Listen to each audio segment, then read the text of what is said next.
एक बार भगवान कन्हैया को मणि चुराने का कलंक लगा। द्वारिका में एक सत्राजित नाम का व्यक्ति रहता था। बहुत ध्यान से सुनना। ये सूर्य भगवान का परम भक्त था। एक बार सूर्य भगवान की इसने तपस्या की। सूर्य भगवान ने एक स्यवंतक मणि दी और कहा, इस स्यवंतक मणि को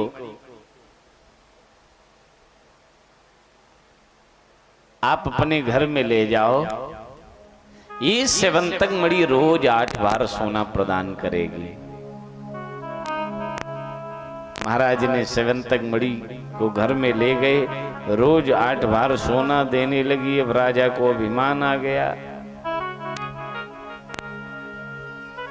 सत्राजित के छोटे भाई का नाम था प्रसेन।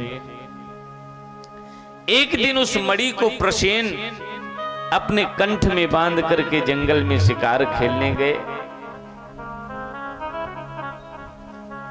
सिंह ने प्रसेन को मार दिया और मणि छीन ली। जब रीक्षराज जामवंत ने देखा, बहुत सुंदर मणि है, सिंह अपने मुंह में दबा के लिए जा रहा है, तो रीक्षराज जामवंत ने उस मणि को सिंह से छीन लिया और अपनी पुत्री जाम्बवती को दे दिया।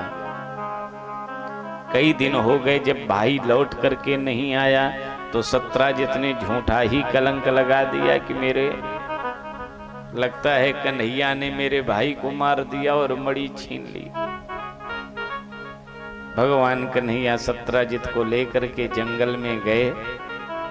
उस गुफा में प्रवेश किया जहां जाम्बवती बैठी थी। भगवान ने उस जाम्बवती से कहा, देवी ये मणि हमारी है, हमें दे दो। वो कन्या रोने लगी। पुत्री के रोने की आवाज जब रीक्षराज जामवंत ने सुनी,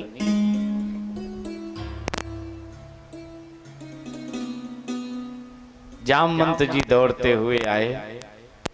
कन्हैया को पहचान नहीं पाए। कन्हैया के बाल पकड़े और मुष्टिका का प्रहार करने लगे।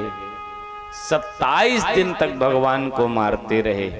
भगवान ने कहा, मेरा तगड़ा वाला भक्त है, अब पहचान जाए। जब नहीं पहचान पाए जामवंत जी, तो प्रभु ने 28वें दिन एक मुष्टिका जामवंत के मारी। जामवंत ने कहा, सरकार दोबारा न मार देना, ने हम ठौरे निपट जाएंगे, हम पहचान गए। भगवान ने कहा, क्या पहचान गए? बोले, आप रामावतार के राम हो और मैं जामवंत हूं।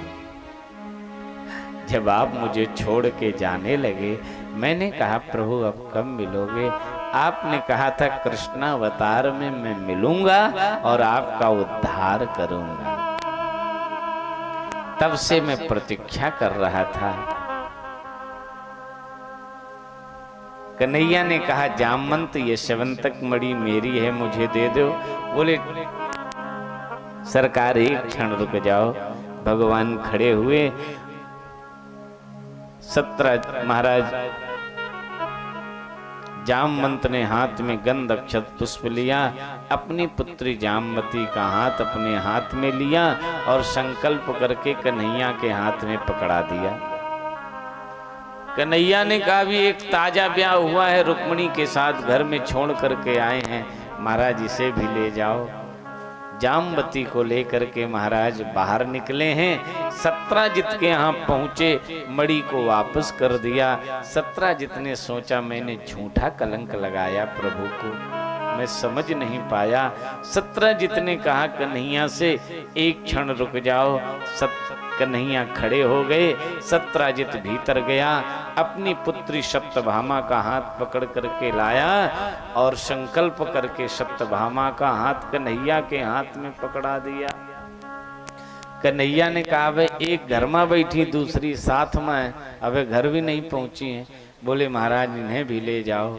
एक हाथ में प्रभु सत्यभामा का हाथ पकड़े हैं और एक हाथ में कन्हैया का हाथ, महाराज जाम्बवती का हाथ पकड़े हैं। और जैसे कन्हैया द्वारिका महल में प्रवेश किया है, मैया देवकी ने कहा, लाला ये दोनों देवियां कौन हैं? भगवान ने कहा मैया ये दोनों आपकी बहुएं हैं। मैया देवकी ने कहा लाला जो घर में बैठी है वो रुक्मिणी वो भी आपकी बहू है, वह देखे रहो कितनी बहुएं आती हैं।